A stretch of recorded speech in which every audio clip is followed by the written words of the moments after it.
Estoy encantado de estar otra vez en Burgos. Hay entre el público algunas caras conocidas. Me alegro de verles. Y bueno, mi presentación es algo más, quizá más técnica, o en fin, espero que no os canse.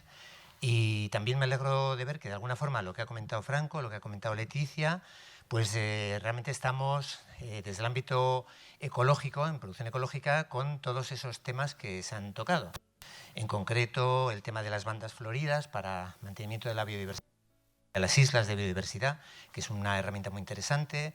En fin, todo este tema, la gestión de suelo, pues todo este tema lo estamos llevando, vamos a decir, es parte de nuestro corazón de ser productores ecológicos.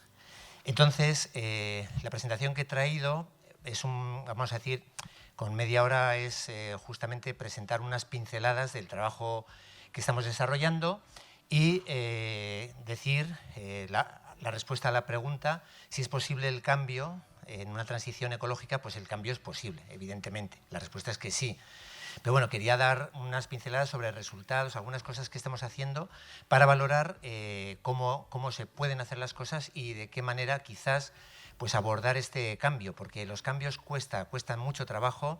La verdad es que los cambios son difíciles, y más en un sector como el nuestro, en el que realmente venimos con unas herencias ya marcadas y con vamos a decir, un pensamiento y demás, que a veces tenemos que saber cambiar o poder cambiar. De alguna forma es así. Bueno, entonces, debo decir que aparte de ser trabajador de Neiker, que es con lo que me gano la vida, soy miembro es un voluntariado, la Junta Directiva de la SEAE, la Sociedad Española de Agricultura Ecológica, en la que pues desarrollamos un trabajo de impulso a este tipo de prácticas. Desde luego que sí, hacemos también su incidencia de todo tipo. Y pues hace poquito he terminado mi doctorado, que es una cosa importante. Bueno, en este currículum que os digo, pues en la SEAE estamos en torno a 1000 socios, hay un 30% entre agricultores y ganaderos, y 30% del sector primario, y luego mucha gente, pues técnicos, científicos, etcétera. Editamos una revista trimestral, un boletín online semanal, una revista científica anualmente, y hacemos una vez cada 2 años hacemos alternativamente un congreso de tipo científico y unas jornadas técnicas que se van a desarrollar en los próximos días, ¿no? A través de SEAE también participamos y participo en IFOAM Organize Europe, que es la Federación Internacional de Movimientos de la Agricultura Ecológica, y ahí tenemos nuestro lobby o nuestra herramienta de incidencia en Bruselas. Aquí, cuando hablamos de legislación, de reglas, de reglamentos, etcétera, pues Bruselas es quien más, y en particular ecológico, en el que el reglamento es a nivel europeo, con lo cual pues Bruselas es lo importante. Entonces estamos ahí en 34 países trabajando a través de IFOAM. Ahí tenéis las páginas. Bueno, entonces la producción ecológica, muy brevemente, porque no me quiero alargar en esto, hay un marco regulatorio, ahora mismo entró en vigor el 1 de enero del 22 el reglamento 2018-848, que tiene un montón de añadidos y que se ha complicado bastante. Si vais a la página esta del Ministerio, ahí donde temas de producción ecológica y la legislación, pues hay un documento que se va actualizando regularmente, que son ahora mismo como 4 páginas de reglamentos, de enlaces a reglamentos. O sea que es una cosa que se ha complicado demasiado. Hay un montón de reglamentos delegados y de ejecución que contienen las normas de aplicación, y por supuesto, como productores, garantiza que estas normas se cumplen los certificadores, sean públicos o privados. En Castilla y León ahora mismo hay la posibilidad de por un certificador público o privado. En el País Vasco, por ejemplo, es un certificador público. Entonces hay una obligatoriedad de inspección. Nosotros estamos también certificados, y como consumidor hay una identificación muy clara, que es la eurohoja. Todo el mundo en los productos ecológicos del mercado ve si hay eurohoja o no hay eurohoja. Si hay eurohoja, está bajo este reglamento. En cuanto a las normas de aplicación, hay una serie de anexos. Hay como 5 anexos donde están contenidos las herramientas de las que disponemos. Es verdad que por decirlo así, es como muy esquemático. Si te dicen, pues yo qué sé, sales potásicas de Hombre, dices, ¿esto qué corcho será, no? Bueno, pues esos son los jabones potásicos, ¿no?, que utilizamos para control de... Entonces, bueno, hay luego una serie de marcas en el mercado que irán mejor o peor. Entonces, cada uno sabe lo que le gusta usar. Dentro de lo que hay, pues esos productos tienen que estar siempre, tienen que ser compatibles con el reglamento, el 2021-1165, y por supuesto todo este tipo de productos está dentro del registro de fitosanitarios.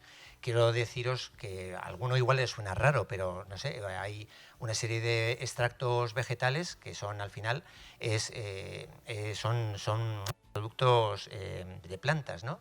Entonces, al final, estos extractos están también en el reglamento. Pues hay un extracto de ajo, un extracto de menta, en función del uso que tenga cada uno, pues va a tener una utilidad determinada para determinados objetivos de control de plagas o enfermedades. En cuanto a la fertilización, pues igual, donde están los aportes fertilizantes de sustancias compatibles, y ahí pues casi todo, bueno, hay muchas materias orgánicas y algunas minerales también. Entonces esas materias orgánicas es de lo que ha hablado Franco, es muy importante también saber de qué podemos aportar, cuánto se puede aportar. Como se ha comentado, va a haber ya existe una serie de limitaciones. Estamos, por ejemplo, nosotros en las fincas que gestiono, pues estamos con una norma vamos a decir, de máximo, es una zona vulnerable, 170 kilos de nitrógeno por hectárea y año máximo, pero bueno, al final es lo que permite el reglamento ecológico también, con lo cual pues nunca nos pasamos, ¿no? Y bueno, pues en cuanto a elaboración de productos hay varias cosas. Sí es importante también un tema que vamos a oír hablar dentro de nada mucho más, el tema del uso de variedades adaptadas a la producción ecológica. Y la obligatoriedad del uso de semillas ecológicas es una cosa que hasta ahora se ha dejado un poco de lado, pero que ahora se le va a dar más importancia. No quiero entrar tampoco, pero bueno. Y luego está el tema del impulso a la biodiversidad para generar agrosistemas resilientes. Al final es de lo que se trata. Es de trabajar favoreciendo a la naturaleza para que los sistemas nos apoyen también a nosotros. Y por supuesto, una de las cosas que son claves también, no uso de... Hablamos de transgénicos de la primera generación, veremos a ver qué va a pasar con las nuevas técnicas genómicas, los CRISPR y demás, que ya están en el debate. Bueno, entonces, trabajo cerquita de Vitoria, gestiono, vamos a decir, por temas experimentales, 8 hectáreas, en ecológico y 4 hectáreas en conversión. Estas están certificadas, entonces es importante que sepáis, porque de alguna manera cuando nos viene a la inspección nosotros tenemos que cumplir igual que cualquier productor, vamos a decir, cercano o cualquier productor de aquí. Gestionamos distintas especies, hacemos ensayos y cultivos. Claro, entre ensayo y ensayo la parcela hay que dejarla, vamos a decir, hay que rotar y hay que cambiar. Entonces, claro, entre medias todo lo gestionamos en ecológico también. Y ¿qué es lo que hacemos? Pues hacemos ensayos de todo tipo, pero bueno, en cultivos de secano, pues tenemos cereales en particular, pues trigo, pero también hemos ensayado espelta, avena de copos particularmente y tritórdio, por ejemplo. Entre leguminosas de grano, pues avines, guisantes, en fin, las clásicas de cualquier, vamos a decir, productor en extensivo secano, ¿no? Sabemos que aquella zona es un secano fresco, pero bueno, sigue siendo secano, más lo vamos a notar. Tema de forrajes, pues alfalfas, titarros, el titarro, por ejemplo, que de alguna forma hizo un viaje hacia allá, desde aquí, yo lo conocí aquí en Burgos, ¿no? Guisantes forrajeros, mezclas de tréboles raigras, beza avena, titarro avena, en fin, varias cosas. También pradera, una pradera de mezcla de distintas hierbas, festuca, dáctilo, raigras, etcétera, tréboles y otras leguminosas. Viñedo, también tenemos un viñedo experimental, y hortalizas que hacemos en cultivo extensivo, es decir, vamos a decir en gran superficie. En el río, pues hemos hecho ensayos y cultivo de maíz grano, de soja y forrajes de corto, como puede ser la cortalaria, que es un forraje que nos resulta muy interesante.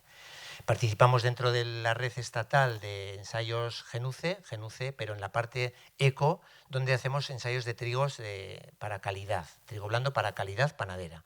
Hacemos ensayos por encargo y luego lo que hago yo es 2 visitas de campo al año en las que explico los resultados y valoramos cómo van los ensayos, que se pueden ver en todo momento. Pues nada. Muy rápidamente, aquí tenéis, por ejemplo, la meteorología de nuestra zona. Está claro que esta es la de la campaña anterior, 2021-2022, un año que se parece o que se está pareciendo bastante a este año presente, ¿no? Al menos quizá empezado un poco antes de lo que esperábamos, pero bueno, ya vemos que hubo mucha precipitación allá por diciembre, pero luego, a lo largo ya del resto de la campaña, prácticamente hubo algunos días de lluvia, son las barras negras, ¿no? Y las temperaturas siempre, esas están en azul las, vamos a decir, las mínimas diarias y en rojo las máximas diarias. Entonces ya veis que hay unos saltos bastante importantes, como siempre, pero es verdad que la horquilla de temperaturas siempre va al alza y es uno de los problemas que nos estamos encontrando. Entonces, bueno, pues tenemos que bregar en unas condiciones también de cambio climático en las que realmente la intensidad de la lluvia en las épocas buenas ha caído mucho, cae muy de golpe en unas épocas también muy concretas que nunca sabes cuándo va a ser y te pueden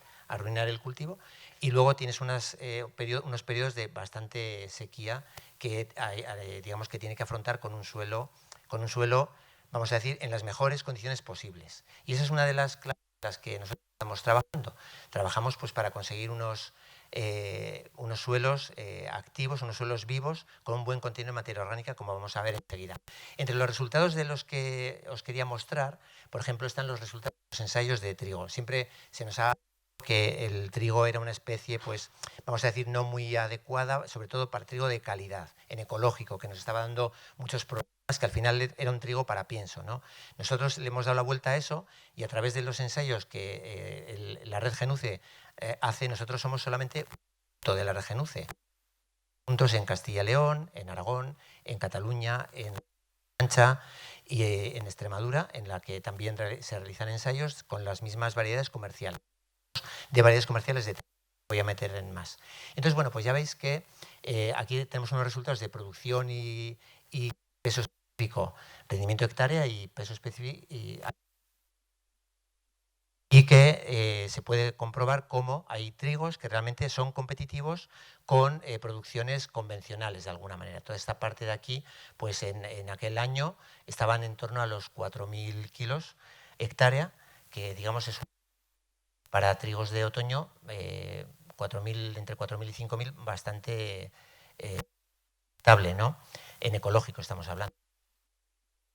Resultados de calidad, como veis, de otoño muestran una calidad panadera pues relativamente baja en ese momento. Quizás pues con algún ejemplo pues con 300 de W, que no está mal. Y siempre cogemos un referente de un trigo que es el Florence Aurora, que es el más cultivado dentro del ámbito ecológico, que se puede ver que realmente nos da un resultado bastante razonable. Aquí me parece que no lo tenemos, pero lo tenemos en los ensayos de primavera, que está aquí concretamente en la parte de abajo de la tabla en cuanto a rendimiento. Curiosamente, tenemos trigos comerciales que, digamos, superan, por supuesto, esta variedad, ¿no? Y, en cambio, en cuanto a calidad, pues tenemos calidad bastante aceptable, tanto por parte de este como de otros trigos. Sobre todo, en el tema de trigos de primavera, estamos viendo que son, vamos a decir, calidades buenas, calidades que pueden superar los 250, 300 de W y alcanzar incluso los 400, o sea, un trigo mejorante, ¿no? Esto es una cosa que se decía que no se podía hacer. Bueno, nosotros lo estamos haciendo, hay más ejemplos, voy a pasar rapidito, porque tampoco tiene mayor sentido, pero bueno, más o menos se repite un poco la misma tónica. Aquí vemos, por ejemplo, un trigo corazado con 400 de W. Esto es vamos a decir, algo que se ha repetido. Y bueno, pues, ¿cómo lo hacemos? De alguna manera, ¿cuáles son las claves de esa transición de la que hablamos? Porque, claro, y nosotros hacemos ensayos en ecológico, pero para hacer esos ensayos hemos realizado esa transición. Así que, bueno, tenemos que trabajar en varias áreas, ¿no? Una de las áreas que me parece importante es aprender, bueno, primero la conversión. Hacer la conversión no es fácil. La conversión es un problema vamos a decir, porque el productor, cada agricultor, ganadero está, entre comillas, obligado a cambiar la mentalidad. Es decir, las herramientas de las que se dispone en ese momento como convencional ya no se dispone luego como ecológico, algunas de ellas por lo menos, pero sí tenemos unos saberes y tenemos unos conocimientos que podemos aplicar. Entonces hay que rebuscar por ahí en los conocimientos que tenemos y luego también aplicar los conocimientos científicos que estamos desarrollando, no solo nosotros, sino también otros organismos, otros centros que realizan este tipo de ensayos y de investigación en producción ecológica.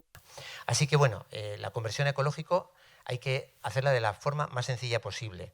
La forma más sencilla posible, en mi opinión, y esa ya es una opinión un poco de la experiencia de los últimos 14 años trabajando en este ámbito, es trabajando porque son 3 años, es decir, un cultivo, vamos a decir, una parcela que está en rotación de herbáceos, pasa 3 años, vamos a decir, entre que el agricultor se da de alta como ecológico hasta que es ecológico como tal y puede vender con la etiqueta, ¿no? Entonces, ¿qué pasa en esos 3 años? Pues si haces cultivos de rotación, haces cereales, no digo nada si haces leguminosas, que está muy bien, pues pero es un problema gordísimo, es verdaderamente una pesadilla, porque se dispara el banco de semillas, tienes que hacer controles mecánicos, no te da la vida para hacer tanto control mecánico, tienes que invertir un montón en gasóleo para hacer las labores y aún así no queda bien, etcétera, etcétera, etcétera. Entonces, al final, ¿cuál es la mejor manera? La mejor manera es, casi siempre, hacer forrajes sobre todo si hacemos un forraje de medio plazo, de 3-4 años,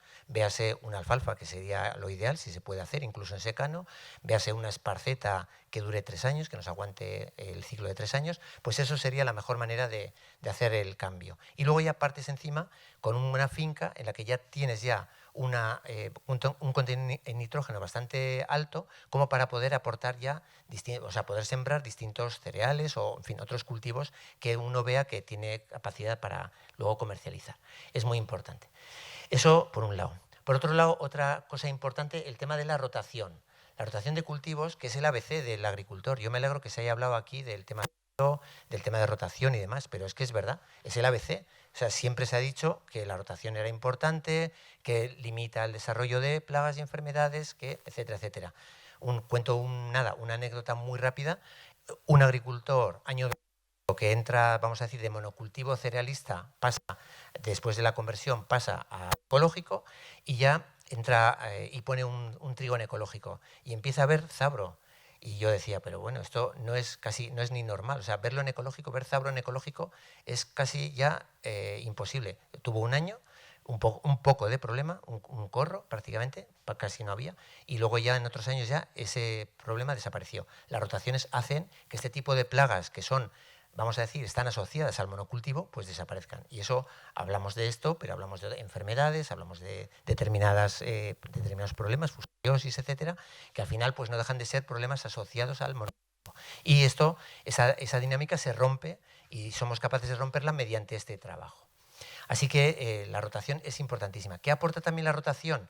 Si lo hacemos bien, si empezamos con leguminosas en cabeza de rotación, lo que tenemos es una aportación muy importante, que es básico para el cultivo, para sacar rendimiento y para sacar rentabilidad, que es el nitrógeno. Entonces, bueno, nosotros podemos optar a aportar el nitrógeno por 2 vías. Una vía puede ser la rotación y otra vía puede ser el consumo externo, un compost y tal. El compost viene muy bien, es verdad, pero no, es verdad que los compost comerciales suelen ser bastante caros. Así que una de dos, o tienes tú un vecino, como ha comentado Franco, y tenemos un circuito corto, vamos a decir, para el uso de estos estiércoles y esos compost, o si no, nos vamos a encontrar que vamos a tener que pagar un montón de dinero por una aportación que, en fin, no vamos a saber si al final nos va a rendir en ese año o el que viene, o nos va a rendir durante toda la vida de la parcela, que suele ser lo más habitual. Entonces, bueno, a veces aportar este tipo de insumos, pero en muchas ocasiones es mejor y mucho más económico hacer unas buenas rotaciones.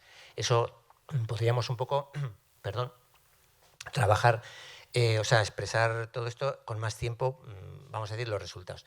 El problema luego número 1 de los cultivos extensivos de rotación es la gestión de la hierba.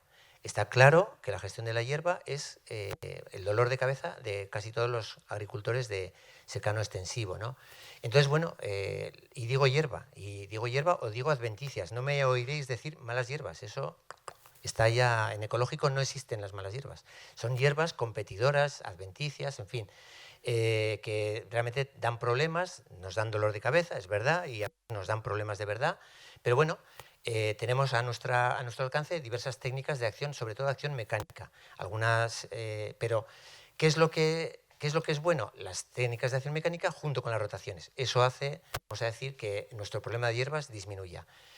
Otra anécdota muy rápida, breve, porque tampoco quiero alargarme, es vamos a decir, un poco el cuento, entre comillas, de cuando vas a una parcela de cereal, de trigo, de un agricultor muy cercano, digamos, a mi casa incluso, pues que tiene la ecológica y una parcela del vecino al lado, con el mismo trigo incluso, ¿no? Entonces vas allá y yo he ido con gente, pues con técnicos de la administración y les dices, bueno, ¿cuál es la parcela de este señor? ¿Cuál es la parcela de Adolfo? Y dicen, ven la parcela más sucia y dicen, esa es la ecológica, que está más sucia. Pues no, resulta que es la convencional y la ecológica está más limpia. ¿Por qué? Porque bien hechas las rotaciones y bien trabajado, pues a veces funciona mejor. Y los herbicidas a veces fallan también, eso hay que decirlo, eso está claro. Entonces, bueno, pues en este caso tenemos ejemplos clarísimos que funcionan. Gestión de plagas, nuevos productos que están ahora mismo ya en los catálogos tanto en el registro de fitos como en cualquier catálogo, cualquier casa comercial. Ahora ya me da igual, ya podéis hablar de cualquier casa, me da igual Syngenta que tal, ya tienen productos, extractos de plantas, o sea, con acción de fitoterapia, por ejemplo, porque se ve que una cosa que hasta ahora no se tenía en cuenta, la acción de los elicitores en el metabolismo secundario de las plantas, es decir, la autodefensa de las plantas. Muchas veces o es tan eficaz un fungicida como una acción de un helicitore, esa autodefensa de la planta, que va a dar, vamos a decir, una respuesta rápida, además, al hongo, ¿no? El control biológico, se ha hablado aquí, ¿no? Yo personalmente defiendo, por supuesto, el control biológico de conservación, es decir, apoyar a los auxiliares que ya a los auxiliares que ya existen en la parcela y que realmente trabajan a favor del agricultor. Son nuestros obreros que encima trabajan gratis, trabajan por la comida, evidentemente, pero trabajan gratis para nosotros, ¿no? Y ese apoyo se basa en lo que ha comentado Leticia, técnicas de islas de biodiversidad, beetle banks, floridos, setos floridos en horticultura. En horticultura ahora mismo en Navarra los productores ecológicos están haciendo entre parcela de alcachofa y parcela de espárrago, están poniendo flores. Parece un jardín aquello. Y es curioso porque es verdad que funciona muy bien. Ahí se refugian los auxiliares y luego los auxiliares van, cuando hay un problema, están ahí para atacar a la plaga. ¿Qué hacen los horticultores en Almería cuando tienen un problema de pulgón o de mosca blanca o, en fin, o de trips incluso? O sea, están metiendo auxiliares, pero ahora mismo la técnica de las plantas bunker con cebadas, por ejemplo, cebadas en las que se cultivan, entre comillas, los ropalosifon, unos pulgones, que son en la comida de los auxiliares, que van allí y están presentes en las puertas de los invernaderos, y cuando hay pulgón, bien sea en la lechuga o en la sandía o en lo que sea, pues que ya están allí para actuar contra los pulgones del cultivo. Entonces, bueno, pues esto no es algo inventado, esto se está haciendo todos los días hoy. Y ahora mismo hay 5.000 hectáreas de cultivo ecológico intensivo bajo plástico de horticultura en Almería, por ejemplo. Entonces, bueno, y eso no se hace de la nada. También han hecho un recorrido también muy importante ellos, ¿no? Así que, bueno, por una parte está eso, pero por otra parte, si no, están pues aumentativo, control biológico aumentativo, que es poner los auxiliares. Ahora mismo se comercializan pues como 20 y tantas especies distintas de insectos, y no os quiero decir ya el tema del control de otros, por ejemplo, hongos entomopatógenos que actúan contra los pulgones. El clásico que empieza a ver ya por aquí, el Beauveria entomopatógeno que actúa contra el pulgón. Ya no se aplica un insecticida, sino aplicas un hongo que actúa directamente sobre ese pulgón, ¿no? Entonces, bueno, pues todo eso está ahí. Está ahí, son innovaciones, pero que ya están en marcha. Entonces, por eso os digo, quien inicia la actualmente lo tiene hoy muchísimo mejor que el que inició la transición hace 10 años, porque hoy hay muchísimas más herramientas, mucho más conocimiento, muchos más recursos. ¿Qué resultados tenemos? Pues tenemos una acción positiva de la materia orgánica en el suelo cuando hacemos en ecológico. Ayer me pasaban un póster que se va a presentar mañana con un ensayo que tenemos en el que estamos analizando en Arcaute la cantidad de carbono orgánico en el suelo que se está incrementando en 2 parcelas experimentales. En la parcela que estaba peor, aumenta el contenido en carbono orgánico a nivel de 7 toneladas por hectárea y año aproximadamente, solo con prácticas ecológicas, ¿no? En la parcela que estaba mejor, que ya venía pues de hacer forrajes, en fin, aunque fuera convencional, está aumentando en torno a unas 3,5 toneladas por hectárea y año de carbono orgánico del suelo. Ahí es mitigación de cambio climático, ahí estamos luchando contra el cambio climático. Yo lo que espero es que dentro de poco saquen el reglamento europeo por el cual se va a, vamos a decir, a pagar a los agricultores que fijan carbono en el suelo como con créditos voluntarios de carbono. ¿Cuál es la dificultad? Que la dificultad está en medir las técnicas para medir el carbono orgánico en el suelo, ¿no? Entonces, bueno, hay debate, pero bueno, eso es importante. Luego, otro resultado que estamos teniendo, interesante también,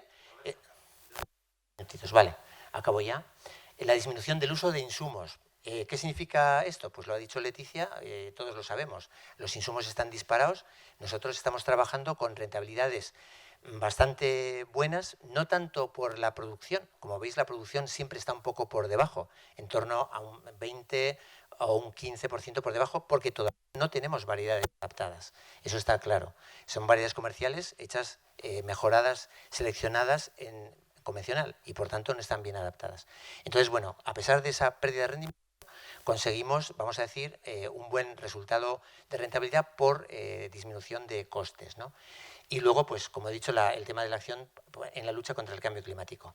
Muy rápidamente, la importancia de la rotación, ya lo he dicho, ahorras insumos y además incrementas la calidad del suelo, construyes un capital de suelo de explotaciones, hablamos de unidades productivas. Nuestra unidad productiva mejora mucho gracias a esa calidad. Luego el tema del desherbado, aquí tenemos un par de ejemplos. Este es uno que se usa, la rastrería de podas flexibles, súper utilizada en cereal, pero no solo, también se utiliza en otros cultivos y es muy, muy polivalente. Por otra parte, en cultivos en línea tenemos ahora ya los crosskills de antes, pero combinados con los desherbadores de dedos, que también funcionan estupendamente a distancias las que queráis, a surcos a 75, a 50, incluso a 20. Tenemos la posibilidad de hacer, y hay otros tipos, pero bueno, no me quiero alargar. Y luego un ejemplo muy rapidito de un ensayo, tenemos una componente de huella de carbono en kilogramos de CO2 equivalente por tonelada de producto. Fijaos que hay la parte azul de la gráfica es la parte convencional. Y luego 3 modelos en ecológico. El marrón oscuro era un modelo en el que se hacía, vamos a decir, se quitaba la paja, no se incorporaba, había que hacer varios pases de tractor, etcétera, etcétera. Pero fijaos que aún así, haciendo en ecológico, vamos a decir, un modo pseudo convencional en ecológico, casi que vamos a la mitad. Y no os digo nada ya si se incorporaban los rastrojos y se utilizaban semillas, vamos a decir, reutilizadas. Pues entonces vamos casi vamos a decir, a menos del 15% de huella de carbono. Esto es un ensayo que hicimos y, bueno, la verdad es que, en resumen, el cambio es posible, el cambio es necesario hoy por hoy, es necesario por todo lo que se ha hablado antes también, no lo digo yo solo. Hay obstáculos que resolver. Hay que conocer en detalle el funcionamiento de las técnicas sobre el terreno y, por tanto, hay que conseguir profesionales involucrados que estén trabajando mano a mano junto al productor. Está claro. Aquí están los sindicatos, algunos sindicatos presentes, y la verdad es que es necesario, que ahora todavía no están comprometidos y porque no ven la necesidad, pero la necesidad está clarísima desde hace muchos años. Luego el tema ya de la comercialización y demás, aquí el ámbito cooperativo existe ya en Castilla y León, lo cual facilita las cosas y es una gran ventaja. Y hay que apoyar un poco los ámbitos locales, lógicamente, los circuitos cortos, que viajen menos el producto, ¿no? Y luego las herramientas ya existen, ya lo he dicho, hay nuevos productos, hay nuevas técnicas de desherbado y hay que encontrar, eso sí, lo que no hay, mejores variedades adaptadas a la producción ecológica. Y bueno, pues con eso está todo. Y abierto a preguntas.